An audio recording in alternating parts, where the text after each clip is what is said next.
Ngayon, ipapakita ko sa inyo yung letter na natanggap ko sa MMDA. Ito yung violation ko ay Unified Vehicular Volume Reduction Program. Sinearch ko siya. So, number coding nga.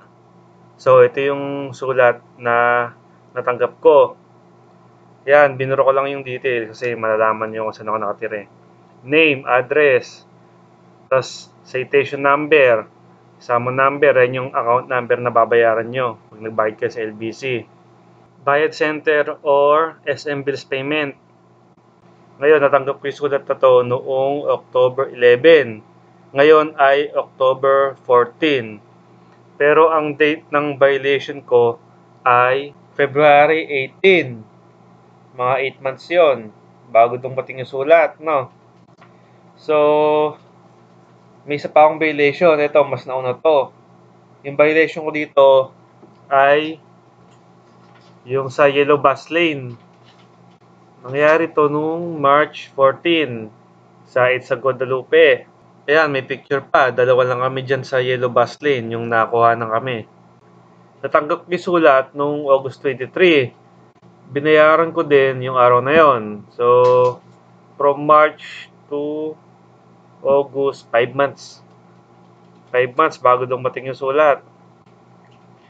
Tapos, yan yung resibo ko eh. Pwede nyo palang makita yung kung may violation yung sasakyan nyo online. So, ito puntahan natin. Punta ka lang sa mayhuliba.com. Ayan, punta tayo dito.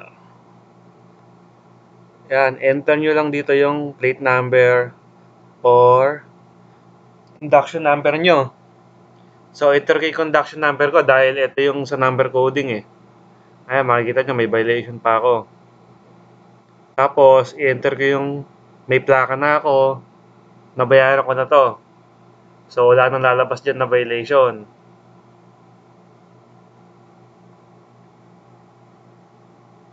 Ayan. Okay. Ayan, wala oh.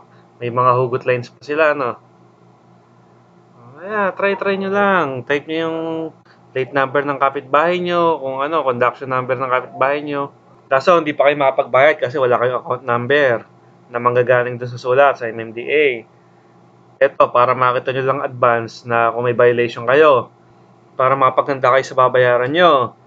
1,000 sa Yellow Bus Lane at 300 sa number coding. Okay ba? So, ganun lang. Sige, babay na.